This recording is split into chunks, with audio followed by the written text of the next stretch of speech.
All right, let's head over to the Zoom cloud here as I try to get myself situated. Running around errands this morning early before 6 a.m. Warren, you know what those days are like out in the oil field. The patch never sleeps, and if you're part of the patch, you never sleep either. So how you doing today? Doing great. It's a nice chilly day here in Kansas, and but we're starting to head towards a warm up this week, so that's always good to see. This week it's called the Pirate Dinner for the Landman Review. The name of the episode is called The Pirate Dinner, Season 2, Episode 5. 5, yes. And we're about halfway through. I believe it's a 10 episode arc, might be 12. I believe it's 10. Generally, those series are either 10 or 12. And so we're about halfway through, Warren, and we like to start with just a quick 5,000 foot view, and mine is pretty simple. I really think this is written more for females than males. I as I watch the intro, very artistically done. It's written for high level men in terms of demographics, but when I put my producer hat on and I watch the show, how the season has changed more into the storylines. Generally, that tends towards a female audience more than a male.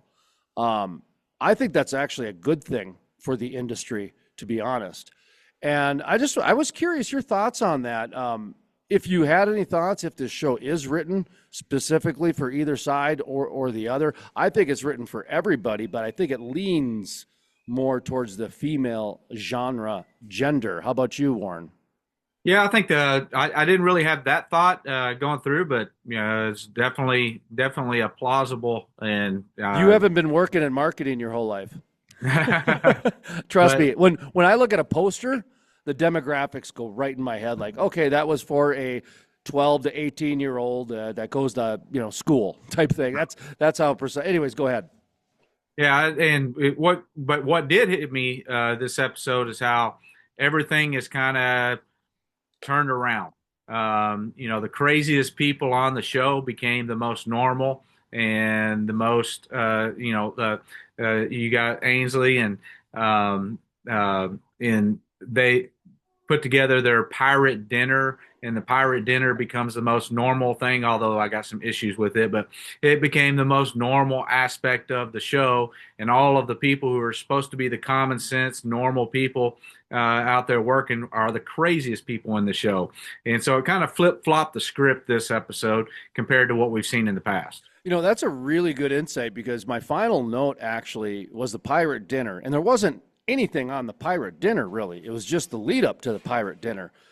And it was over the top. I mean, it looked like something beyond a prom. It looked like something beyond a gala event. I mean, literally, it looked like you were going to $1 million plate gala event. And kudos to them, by the way, because if you want to tell a story, exaggerate.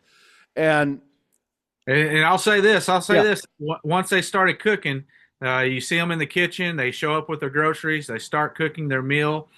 I don't know how cold that food would be after you took all the time after you cooked to decorate the house to that degree, because that had to take a week to decorate the house like that. I've never seen a Hollywood stage is decorated to that level. there was a little suspense of belief there. Yes, there Yeah. certainly was. We had to be a little liberty given on that part of the deal. But, it's interesting, though, actually, Ward, because when when you're not used to those types of things, when you're like an oil patch person and you go to just a standard event, it can look like that. Not to that degree, but that's how your mind perceives it. Like, what's going on here? I thought I was just going to go have a couple drinks with a couple people, and all of a sudden I'm at prom. What happened here? What's this theme all about? And I'm with you because my final note was pirate dinner was over the top, but ends with happy family values.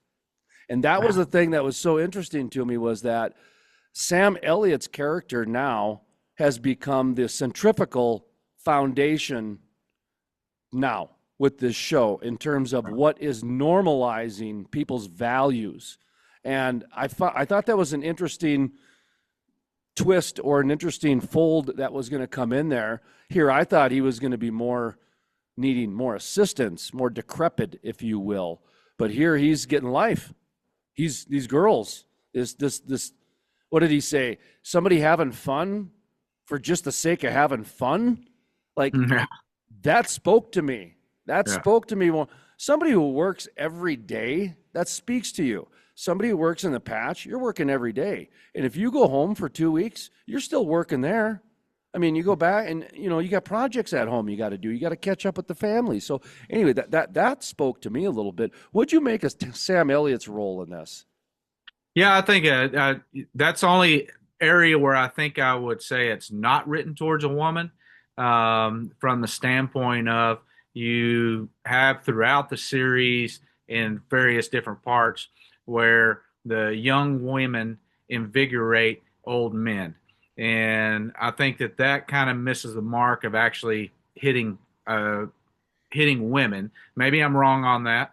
I certainly, as a father of four daughters and a wife, that's something that's always kind of a sore spot with them, is dirty old men looking towards young, beautiful women for invigoration. And I was kind of interested in how Sam Elliott's character kind of went through that, meeting the neighbor, and there was a little bit of sexual tension that was in that scene taking place there. And I was just curious, where is he taking this? I found that interesting as well. I didn't take it to the sexual part. I took it with the playful banter that was definitely on that spectrum, if you Yeah. will. And I did think that was interesting. And I got to disagree with you. I think Sam Elliott's character is written specifically for women. The neighbor, she flat out was gushing over him. He tried to leave. She brought him back. He started walking away.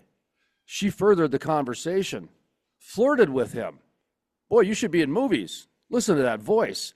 And I understand that might have been a little bit more of just the, hey, let's really emphasize Sam Elliott's voice because that's the one thing women love. I used to make a joke that Sam Elliott's voice makes women's knees buckle because it's just it just vibrates within them, and then of course they bring that out. And his interaction with the two girls, he was getting life again, and that is true. That does happen when you're beaten down. You do need that, just the kitchen talk, kitchen preparation. It's the creation. It's the beginning of something creating.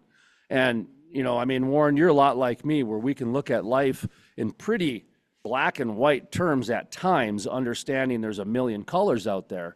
But when you're talking about create, manage, and destroy as your three, or destruct, I guess, as your three elements that run the universe, you have to start with creation, and creation starts in the kitchen. And that was my takeaway with kind of their relationship. But your red flag is correct. That is definitely correct. As somebody who is over 40 years old and is a male, you cannot joke with the younger generation anymore. You can see the look on their face turn like you're all of a sudden a creepy old man. And, you're just maybe asking for directions and you're trying to do it in a way that's playful, but they don't look at it that way. They look at it as, are you hitting on me? Yeah. So I'm glad you brought up that point because I don't think a lot of men over 40 understand that. Yeah. that there's a little bit of a culture change there in terms of how things are interpreted. But Warren, of course, with four women, he's very sensitive to those type of things. Tommy Norris, Billy Bob's character, and Sam Elliott, TL, Thomas, they had their little talk and kind of set the table a little bit that they're going to have a falling out a little bit later, coming to head. But it seems like it's just slowly percolating.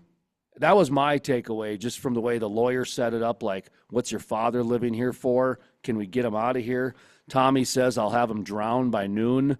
They really made sure that we knew that the two of them did not get along at all.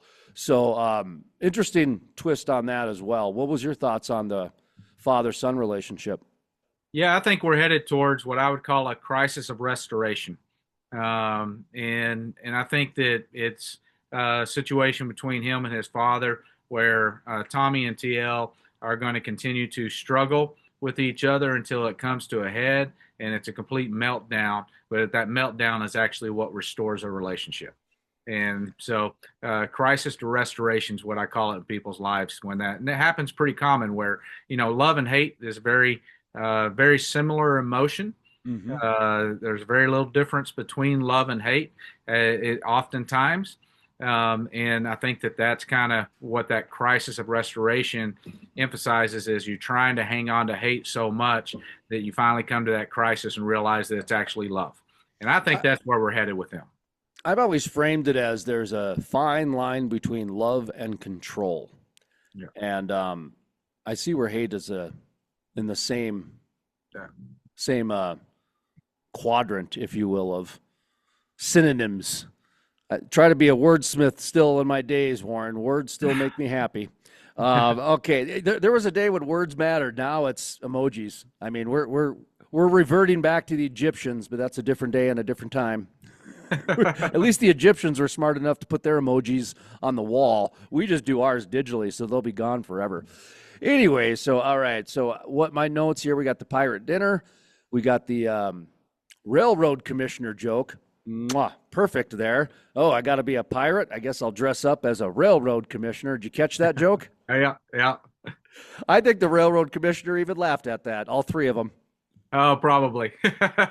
I've interviewed all three, and they all seem like normal, people with a sense of humor at least. So at least Jim Wright, at least I know for sure, because him and I had a very good off-the-air conversation, and he does have a sense of humor. Okay, so dramatic music when the oil field is seen as opposed to the upbeat music. This is setting the stage for Cooper and Ariana, and they've really just set the stage that this is the mainstream story that's supposed to connect with everybody. Two lovers trying to figure it out. You've got some issues going on. Warren, a couple people at our age, we can connect. We were young in a younger day. The younger generation coming up, they're going through the things right now so they can relate to. This is the universal storyline. And Ariana's character was not very well liked in the beginning, but she's coming around now. And you can see Tommy starting to like her. It's almost like the audience is starting to like her as Tommy starts to like her a little bit. And that job as the waitress, the cocktail, I don't know what they're called anymore, server, I guess. I'm not sure what the PC word is. And, man, you're going to earn some respect from a lot of people by slinging drinks, filling coffee, serving eggs. If you're working in the patch and you're working at a cafe or a diner or a bar, you're an integral part of the communication system, an integral part of the food and fuel system. You're a meeting post. You're a general. I mean, you're it, man. You're the hub. And so that you could see where that turned Tommy's tune towards her very quickly. What was your takeaway from the Cooper and Ariana storyline as that kind of folds out? Yeah, I had a couple of different things on that. First, just picking up off of what you're talking about right there. Yes, I think Tommy is coming around to her, but he made like father, like son, made the same mistake that his son did. His son came home and threw money at her, and she kicked him out of the house. He sits down at a bar, and they're finally having a relationship, and he throws money at her, and you see the look on her face, whether she doesn't really even want to accept it, but he's already walked away. And so he made the same mistake that his son did, that she lost respect for him for throwing money at her like she needed money. She wants to make it on her own. She wants to earn her own way. And you just violated that by seeing me as a charity case. And so I think that that's going to cause problems coming up in future episodes. I think the other side of that is you got Cooper, who's going down to meet with Ariana's father. And I thought this was very interesting because it's very much the way that I have approached. Like I said, I have four daughters, and three of them are married, and it's the way I approached every time. All three of the gentlemen came to me. My son-in-laws now came to me and asked for their hand in marriage. And in one way or another, I told them all the same thing. I'm not going to give you permission to marry my daughter. And a little bit shocked there. And I said, yeah, I'm not going to give you permission to marry my daughter because I don't know you well enough. But what I am going to do is I'm going to give you permission to ask my daughter. And if she says it's a yes from all of us. And that's kind of what, Ariana's father said to him in very different language, but basically said to him that she's going to make the decision. It's not going to be me. She's going to decide this. She was just testing you to see if you had the guts to come and face me and see what kind of a man you are. And so I could really relate with that storyline. I just took what you said and interpreted it a little bit different because I never looked at it from the storyline that Ariana is going down the path of Angela. Never looked at it that way. But when you look at the seeds of controlling the man, and even the father said that, where she just wanted to test you to see if you do what she said, I think is what he said. Like word, it was like really bizarre the way he phrased it. Was like she was just testing to see if she could control you. Was the way that he basically phrased it. Not in the dirty negative way I just phrased it, but as someone who's been scorned by a woman or two, hey, I have to interpret things multiple ways and then use my complex critical thinking to decide what my reality is, if that makes sense for anybody out there. So that's interesting. I never thought of it. And I don't know if you meant it that way, if the Ariana might be going down the path of becoming Angela, but that's interesting. That is really interesting to see because you can see where that could happen, where once you get control, and then you get just an ATM of money parked on your front lawn, to quote Matt Damon and Sirianna, things change. Things change. And if there's no accountability and there's no oversight, whether it's an oil company or a marriage, things change very quickly. And anyway, that's why I guess in marriages you're supposed to go to the good book, because I believe marriage is a biblical religious term, and government regulations is a government term. And that's where Tommy was going, Warren, with the not getting into the cartel. At least that was my takeaway. He didn't care so much it was the cartel. He was just more worried that the government might find out he's working with the cartel. And that seemed to be the driving force more than anything.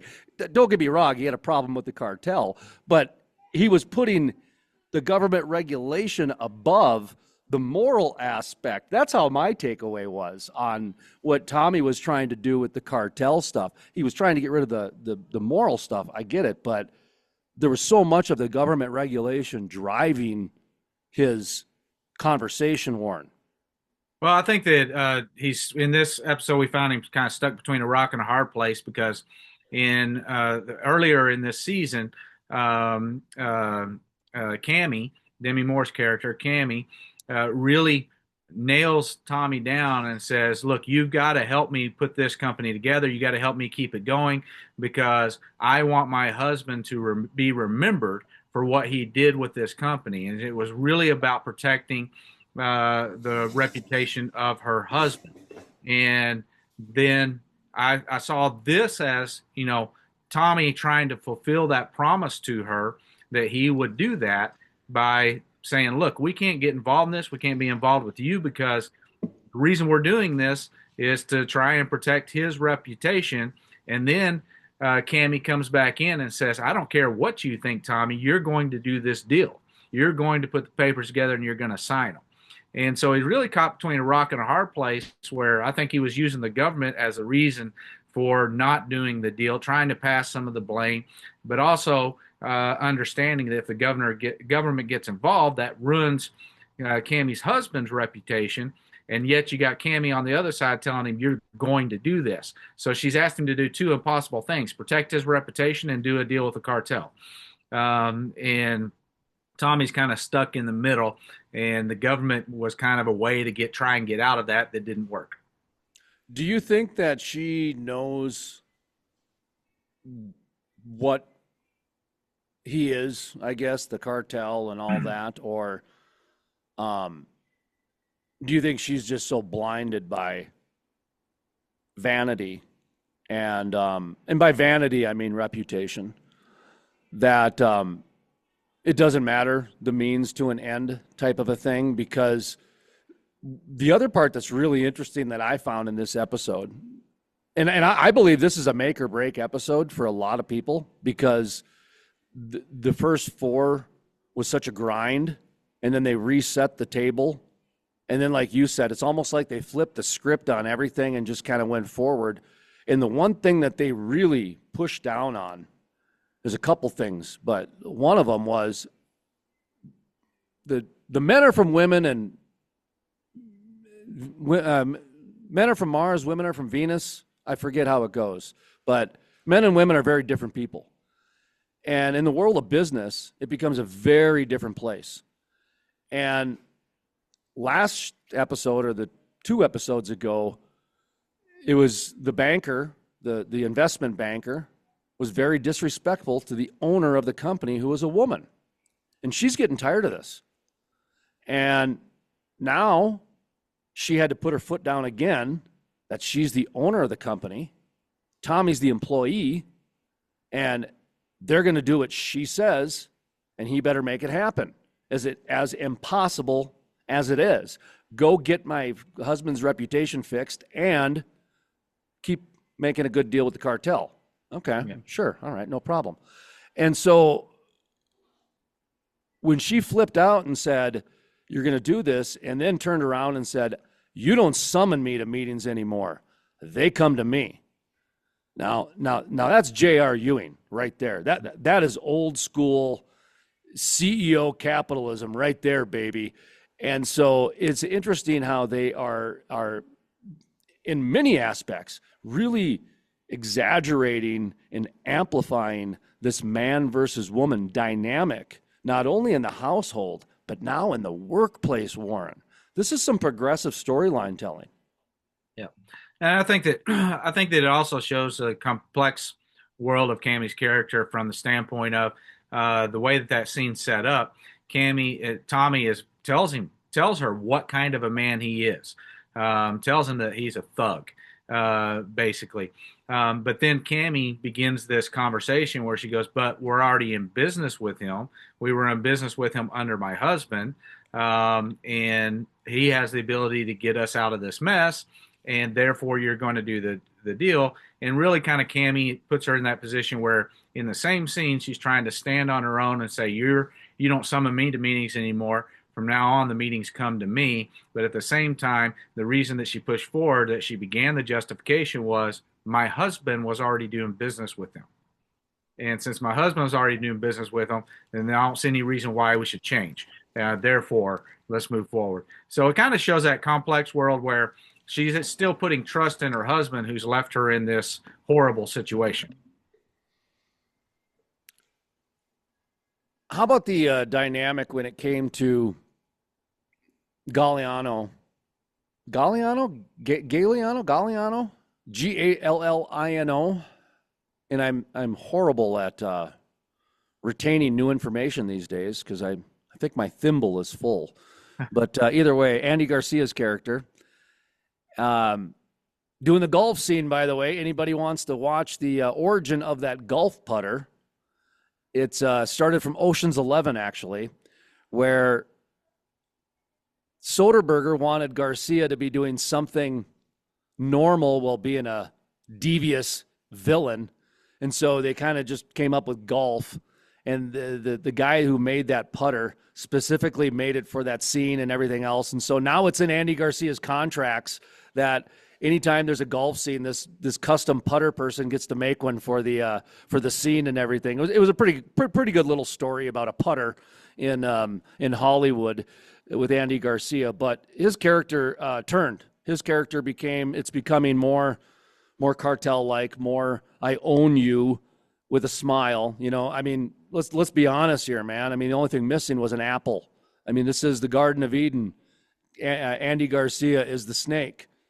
You know, Tommy is Adam and Cammy is Eve. In this basic storyline that is happening, do you take the forbidden fruit or do you stick with your own and that sort of thing? So that's how I'm looking at this, actually, to be honest. It's a very basic storyline with so many complexities because it's the oil industry. Yeah, I think that when you're looking at his character, it's really just in the role in this episode anyway. He was just like, okay, I don't have to do anything. I just got to remind you that you're in debt to me because Cammy's going to take care of you, pushing you. Cammy and your son are going to take care of pushing you into my hands. So I'm not too worried about this. That's true. He did basically said, I'm a step ahead of you, so quit lying.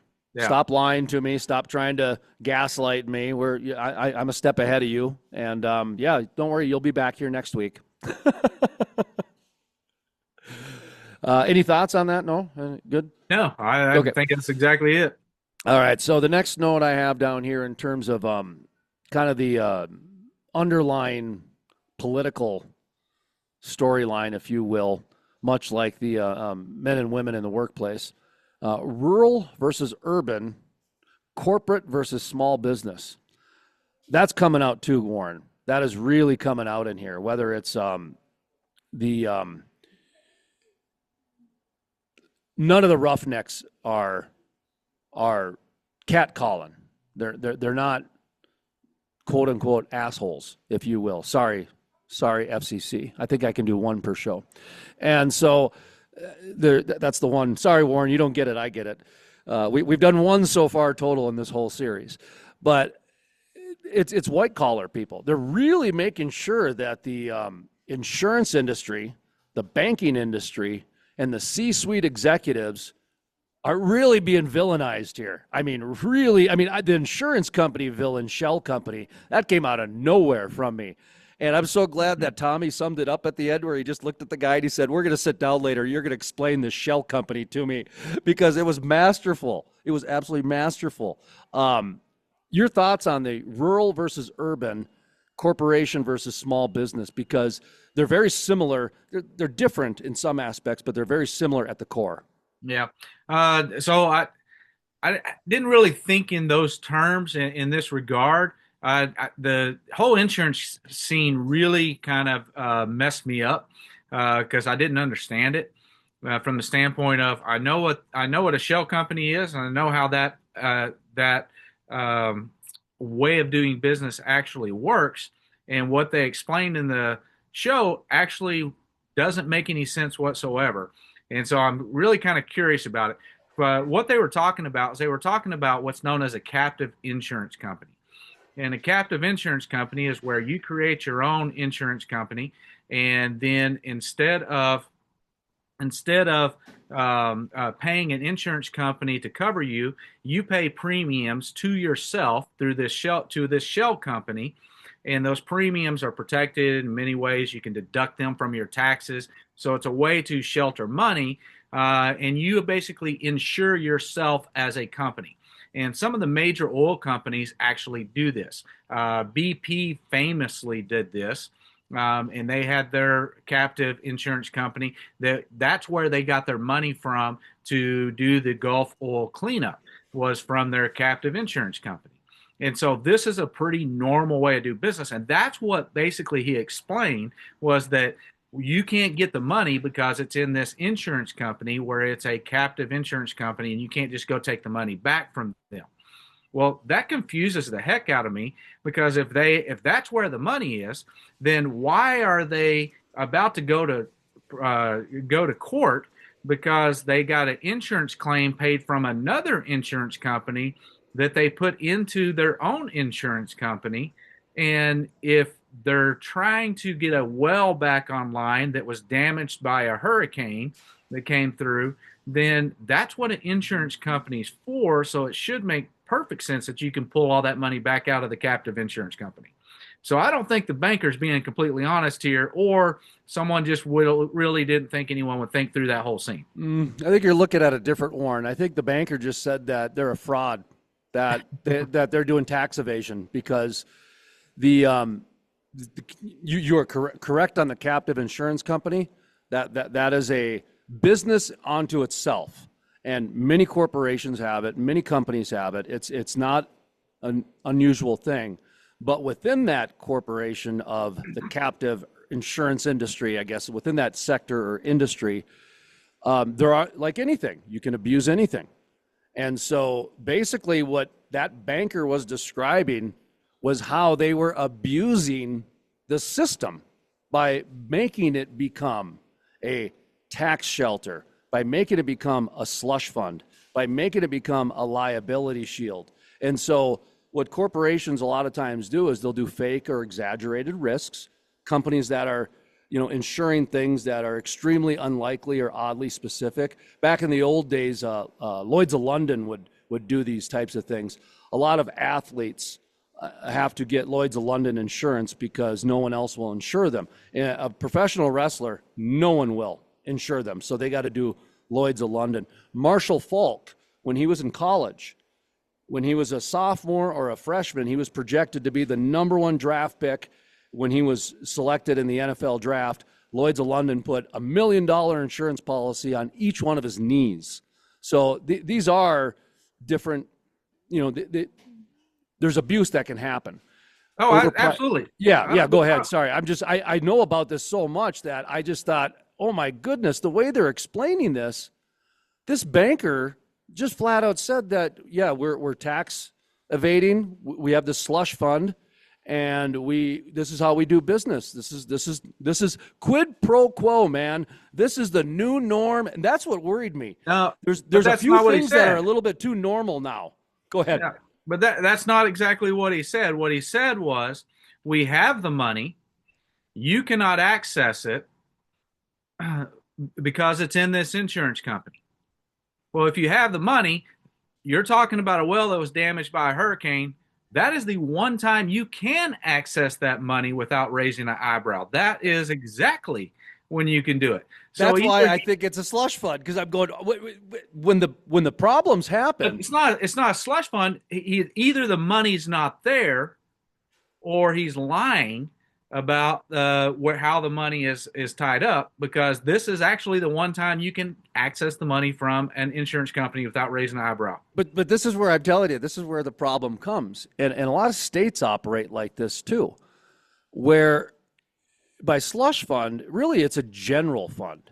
It becomes a general fund, and it starts getting used for other things instead of the specific thing it was appropriated for. That's what I think is happening here, is that money that was supposed to be appropriated for this hurricane, because you're right, it's a legitimate event. It's a hurricane. Why is there no money?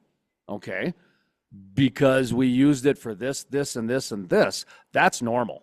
That is normal. It's not legal. It's not but ethical, what I'm saying, no, I agree with you. Then that's exactly what I'm saying. We're saying the same thing, but yes. The way that I'm saying it is you now have an insurance company that paid out money that they put into their own insurance company that they either use as a slush fund and the money's not there and the lawyer's lying, or they're not explaining it the right way because this is the one time you'd be able to pull it out. So either if the money's there, then it's not there the way he said so. And if the money's not there, then the lawyer or the financial guy's lying.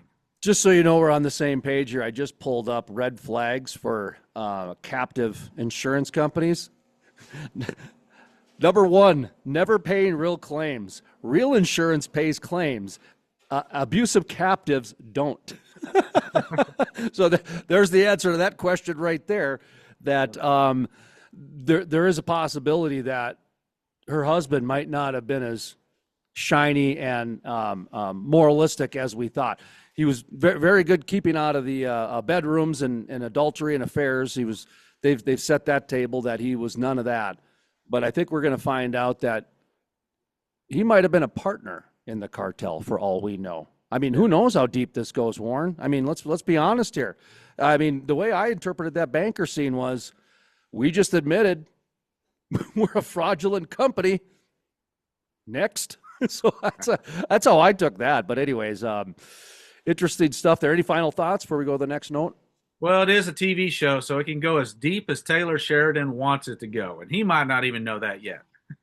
But that is true, and it's important to keep pointing that out because we've done that earlier a couple times too, where there is a little bit of suspense of belief and a little bit of exaggeration and animation going on here. But that's what happens when you put things under the microscope.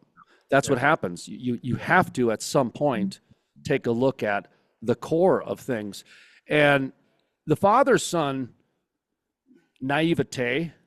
That's been another theme where the sons aren't listening to the fathers and all these different things from Jacob to Tommy Norris to TL and Cooper. I guess Jacob's name is Cooper. That's another theme I think that's going to connect with both women but men too. That's their strongest storyline I think for men because I don't think the oil field stuff is hitting the men as much as they had hoped in terms of some of the. Go ahead. That's the biggest change from last season to this season. When we were doing these reviews, this season we're talking a lot more about the show and the theme and storylines, and there's not a lot about the oil industry in this show. I mean, the biggest thing that was in this show about the actual oil industry was the sand frac or the sand truck that drove into the lease and hit another vehicle. And we saw Tommy finally getting notified of that. One thing that was interesting that I brought up last week is any company that had this many issues would have regulators all over them. And you saw that with the call when, they're talking on the phone. No, not that incident. No, not that incident. No, the one with the truck. No, not that one. And had to go through about 4 different incidents.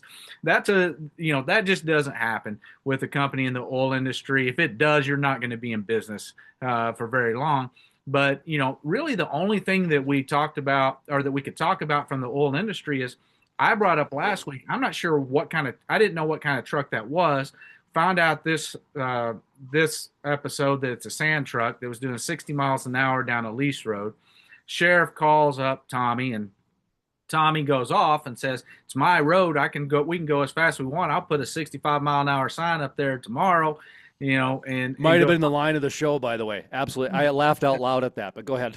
And so it was great. It was great, setting it up and basically showing how he runs the local law enforcement. However, it's not true. How fast you can go down a lease road, that is actually established in the contract by the landowner. And even if it's not in the contract, the landowner is the one who tells the oil company how fast they can go up and down their lease road. Why there's a sand truck out there, I still don't know. Really, you'd only be hauling sand out there if you were going to do a frack job and there was no fracking equipment set up. If you were going to shore up the well bore, in that case, you would have a drilling rig or a workover rig. Neither of those were present. It was running well. And the only third reason would be to rebuild the roads that go in and out of the lease town. But this is West Texas. It's already sand. You don't need to add sand to those lease roads that are out there. So I still don't know why a sand truck is going down in the middle of the night that fast down the lease road. But, that really is the only thing that we had that really had to do with the oil actually out in the field in this episode. And there have been very, very much, he's reduced the amount of scenes and issues that are taking place in the actual oil field. And that's where I was leading more towards. I believe this is a female-driven season in terms of the writing. You're seeing a lot more storylines, more emotional lines, less in the field activity. And that again, that leans more towards that female demographic. And by the way, Warren, I do have a simple answer for your quagmire that you were just talking about. And shoot, I just lost it. Dang it. I should have said it first instead of my point. I got to remember humor before information. Okay. All right. Well, it is rather interesting. You've got, and by the way, that semi-driver might have been driving past that. He wasn't going to that specific pump jack. He was driving past it, and there was a guy there. I'm pretty sure they show an aerial shot where the road just goes around the pump unit. Oh, you're kidding me? No. Okay. It's All what it right. looked Well like to then, me. I may be wrong on that, but that's what it looked like to me. he was going 75 miles an hour to go do a quick U-turn, which is a little bit bizarre in itself. But yeah, it's okay. So anyway, yeah, we just have to understand that there's a little bit of suspense of belief here on a few things. And I remember what the word was: shortcut. That takes care of everything. It was a shortcut for the writers. It was a shortcut for the driver. It was a shortcut for us. Sometimes you got to take shortcuts. They're not all award winners, man. They're not all award winners. This one might be though. Okay, this whole series. And just I need to do a public, safety PSA. Yep. here. And the public safety announcement is yeah, in most states the law is that you can go as fast as you want to go on your own private property as long as it's not a road that has access to the public. You can go as fast as you want to go unless something goes wrong, and then you can get ticketed for reckless driving. So you can go as fast as you want until a police officer or law enforcement officer deems it to be reckless. And so if you have an accident or anything like that, they can still give you a ticket for being reckless. So you want to be careful about that. Yeah, we should mention too that I have not interviewed every county commissioner, but I have interviewed a few. And generally, if it's not in the contract for speed limits on private roads, there is a default that a lot of counties just have in general because there's a federal law, there's a state law, there's so many different transportation laws that it is your private property, but people that are not you are driving on it. And so therefore we have a standard default if both attorneys forget to include it in there. At least that's what I've been told by a few county commissioners through the years. So not every county's like that. I don't know, but a lot of them are. Go ahead. And most companies have policies for their CDL drivers. Yes. Also state what they can and can't do in a vehicle. And which by the way makes Tommy Norris, Billy Bob's comment more hilarious. Like, hey, I'm this much of a king that I can. And by the way, that is another important element that came out in this. That before we talk about corporate versus small business, is when employees start acting like it's their company, and that's what Tommy's doing, and Cammie's putting a stop to it because it's her company. But Tommy has spent his whole life invested in this company. It's his identity. He actually is probably more knowledgeable than Cammie, but Cammie's the one that's accountable. This is one of the more complex storylines, and it has the man and the woman in the workplace again. And we're talking about one of the most male-dominated industries. So a woman in charge of that, first of all, is one of your bigger dichotomies. And then now you've got this person that was a landman is a lot like a secretary in a corporation. They know everything. They know where the bodies are buried and where the next ones are going to be buried too. And so Tommy's bringing that mindset, and he's trying to help Cammie. And Cammie's just trying to keep her husband's reputation and make sure you do business with the cartel. So that part's really interesting to me, how Tommy has gotten to a point now where he feels like he owns the company, or it's coming off like that, all the way to where we pointed that out to Cooper. Like, how did you get things moving? Oh, you use my name. Okay. Yeah. So you're doing business on my name. That's why they're sending bills to me. Go ahead, Warren. Well, I'll throw out an Easter egg that might come back up. I don't know that it will, but it's a potentiality, is that he has not spent his entire life at this company and building this company. Remember, he owned his own oil company, and his own oil company went bust before he went to work for MTEX. And so I think that there's a possible Easter egg that comes up where down the road, if him and Cammie can't come to terms, she pulls that back out of the hat and say, you already drove one company to bankruptcy. You're not going to drive my company to bankruptcy too. You're going to do it my way. So that's interesting because on one, no, that's good because, in the world that the glass is half full and half empty, instead of there's 5 ounces in there. Isn't that funny how that works? That's one of my absolute favorite examples of how to set a narrative that either the glass is half full or the glass is half empty. Or there's a third option no one talks about, which is the reporter journalism option, which is there's 6 ounces in there. So it's neither. There's just 6 ounces in there. But that's boring. We got to say it's either half full or half empty. We got to control people's emotions a little bit here. And so when I look at that narrative, that's interesting. The way that you're talking, Warren, with Cammy and Tommy and with Cooper and even TL, because it's almost like each one is following a path. And so on one hand, Tommy's trying to be helpful from his knowledge and his experience, and that's going to shine with Cooper because Cooper's going down the exact same stupid naivety paths that he went through, whereas Cammy is looking at him like, dude, you filed bankruptcy. You're a loser. So I'm here to save you. You're not here to save me. That's interesting because on one hand, the glass is half full, and on the other hand, it's half empty. So there's that both complexity even within that storyline, Warren. Yeah. Yeah. All I right. think So, go ahead. Yeah, go ahead. no, I think so. And I think you're using your analogy. There's 6 ounces in the glass. The 6 ounces in the glass as Tommy does run the company. So Yeah. you can look at him half full, half empty, but he still runs the company. And so it's, all of them are true. And that's actually his approach, isn't it? He's Yeah. the one trying to just bring the 6 ounces. And Yeah. you know what? The 6 ounces is it's both half and full. And I'm giving you both, but you're just focusing on the half full. You're just focusing on the half empty. All right. I think we might have lost somebody in that one. It got a little too artistic. Okay, let's go with my last couple notes here. We got the lawyers. We got Angela is a real piece of work. Just another day. Okay, let's start with the lawyers meeting there. What do you got on the lawyers meeting? What did you think of that?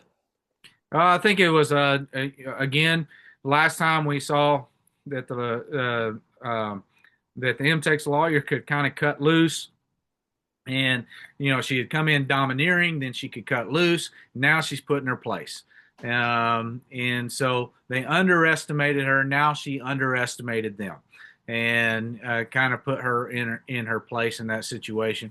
I think it basically just was. I don't think that was as pivotal of a scene as it was. We got to start the clock on this, and I think that was just used to start the clock. It was definitely just a setup scene for the next episode or the episode after. That's what I took away because her character wasn't in it very much, but they did bring her out at the end. That was an important part, by the way. That was a really, really important part because they're going to turn her into a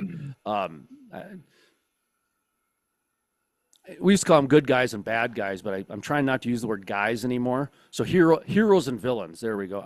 In wrestling, we say heel and face, but professional wrestling is somewhere below NASCAR on the social stratus. So I try to keep that out, even though their marketing and insights are better than the NFL and Major League Baseball combined. But that's a different story for a different day. They're really making sure that everybody knows she's just uptight. She's not a bad person. She's just uptight. And originally she was kind of a villain. Like she was kind of working against the company that she worked for. And so when they dangled this corporate job in front of her, it became interesting. But now that she's dressed as a pirate, they're trying to say, no, she's part of this team that they're building here with this cast. That's all I took from it. Just a very basic couple. Hey, she let loose. Did she miss a meeting because she was drunk? Did she miss a meeting? Did I hear that right? I missed that. Okay, I thought they said that she missed a meeting and now they were going to a different meeting. But either way, yeah, I'm with you. It was very, very kind of like Ariana a couple episodes ago, where it's just a quick. All right, we're going to set the table for the next episode. So let's go to. You're talking about when they called on the phone. They called Tommy and told him what they were doing, and what they were saying was, we don't have time to wait for you because they called us and they want us there in an hour. And so I don't think it was that she missed a meeting. I think it was that they called him on the spot. Or was it that she was supposed to meet with the sheriff, and that's why Tommy went and met with the sheriff instead? Yeah, anyway, she was supposed to be with the sheriff. And that's That's why what it was. Tommy went. Yeah. Okay. So, lawyers. Okay. Angela's a real piece of work. This is as much as I really enjoy her character, it's a really difficult character to just enjoy. Um, Even when she tries to do something good, she's just the vainest person in the world. Like to fake your own birthday party and get gifts and have a cake and the whole pomp and circumstance and gaslight yourself to say, oh, it's for them. They're so stupid. They don't know when anybody's birthday. Like just the whole thing is just like there's a million parties. You could have done the pirate party at the nursing home and the fake. I mean, so that's where I'm going. Like I get it that she's got a big heart, but that heart is so wrapped around oil field entitlement and billionaire vanity. It just, I don't know if that's what Sheridan's trying to do with this character, but it's fantastic. But at the same time, I'm having a hard time with her character. And Warren, you know, I'm one of her biggest fans. I think she should win an Emmy because her character is so spot on believable. Go ahead. Yeah, I'm not as big a fan of her as you are in any way, shape, or form. So I definitely have a hard time with her character.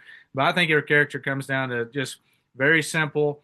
That if you watch what she does through the entire show, she wants everyone around her to be constantly joyous and happy. Think about when they were going to the funeral. She wanted the upbeat music. She wanted everything to be happy and excited.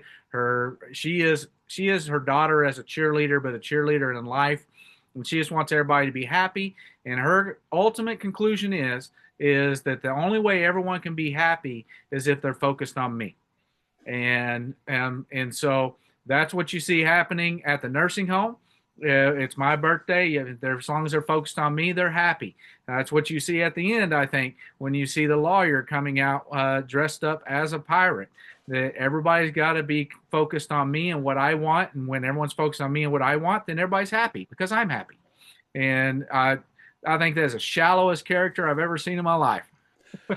And that's why I think she should win an Emmy because it's like they plucked her right out of West Texas, man. Because even Billy Bob said in an interview once that people come up to him and say, is Angela's character even real? And he looks at him and he says, just go to Dallas. He says they're all over Dallas. I've seen them all over West Texas. So, I mean, it's a real character. And by the way, it's not just oilfield. This is any level of that money strata. There is your constant cheerleader that is exactly what you said, that if they're happy, well, then everybody's happy. And all right, so meet the parents, we talked about that. Tommy and Ariana's connection, we talked about that. So just another day, we'll end with that. Sam Elliott, and we talked a little bit about this earlier, but with Sam Elliott and Tommy Norris having their conversation, this was the connection conversation where Sam Elliott was locked out of the house, couldn't figure out how to get in, was sitting on the chair enjoying the sun because he couldn't do anything else. And Tommy gets to just unload, honestly. And that's where I think they connect, because everybody needs someone that understands who they are. Even if it's someone that hates you, they can still connect. There's still a common element there. And that's what it showed me, that the two of them, they are father and son through that sort of connection, that he still was able to say anything to his father. And at the end, his father's just like, oh, so just another day, huh? Okay. Not, here's what you need to do, not judgment, not advice, just listening like a wise old turtle. What do you got on that specifically, that conversation they had back and forth? Yeah, I think that's what really made me think that their relationship is that crisis of restoration. And I think that, I think we're going to see several elements where this is going to happen, where they have these meaningful talks to each other, these meaningful moments, and then they can't stand each other. and that the pendulum on that's going to swing where the conversations are going to become more meaningful and the hostility is going to become more extenuated, until you finally come to a boiling point that restores that relationship. And that's what I think. I think that's what happens with a lot of fathers and sons. Is we kind of go through that where we need our father, we want our father, but we can't. We want to be better than our father. We want to be free from our father, and we kind of go back and forth. And most boys and fathers do go through that crisis at some point that leads them back to restoration. Hopefully, not all, but leads them back to restoration where they can have a relationship as both adults rather than adult and son. Well, we'll wrap up here on episode 5, The Pirate Dinner, which we really didn't see much of the dinner, just the thematic over-the-topness of it. As I said, Warren, I think overall this was a make-or-break episode, actually, for a lot of viewers. And the viewers are rising. They're rising.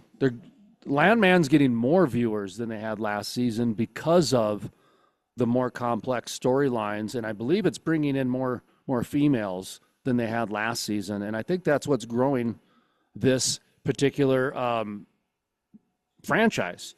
Yellowstone, very popular with females, and then their husbands watch too, and so that's nice, but I'm not sure we're going to see as many single men watching this show as probably we did last season, and I don't think that's a bad thing.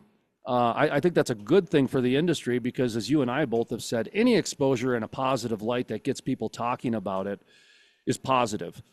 I do think, though, by bringing in a woman's intuition into the oil industry is well needed, and they've been doing that. And so this is just another one of those layers, I think, that I would put in the positive category. But I do think it's something that the industry didn't expect. How about you? Yeah, I think like I say, I think that everywhere I go, people ask me about Landman. I talk about it. We talk about what's real, what's not real. I hope as we go forward, they include a little bit more of what actually happens in the oil industry. That bring the oil field workers back into it a little bit more, hopefully. But I'll just end on this note. I think, like I said at the very beginning, that this was kind of an episode where everything got turned on its head, and where the craziest person in the entire show, Angela, is shown as one of the most sane in her own weird way in the show. And in order to do that flip-flop, that's why we only saw just a brief moments of the pirate dinner, is because they needed to show her having a successful dinner. And with her in the room, anything more than those 2 minutes that we saw, it would have spiraled out of control. And I'm just going to end on this, that my prediction is still intact then, because you're right. We didn't see the dinner, so we don't know if she threw any plates. So my prediction is, will she make it through a dinner this season without throwing plates? What are you talking about? What are you talking about throwing plates? There was Tommy made a big deal about the fact that she's carrying a real sword. Oh, that's right. I did think of that too. And when they foreshadowed that, I went, "Oh God, he's going to get impaled, isn't he?" So but hey, you're right. We don't know if that did happen. Maybe that's next episode, folks. You're going to have to come back and see what's going on. Paramount Plus, you can get a discount link in the description below. Warren Martin, he's with Kansas Strong. Jason Spees here with The Crude Life. Final thoughts as we say goodbye, Warren? No, I think it's, I don't want to distract from what you were saying the last time. I think it is a net positive for the oil industry because it has people talking about the oil industry. And we can't change the conversation without having the conversation. All right, folks, we'll see you next week.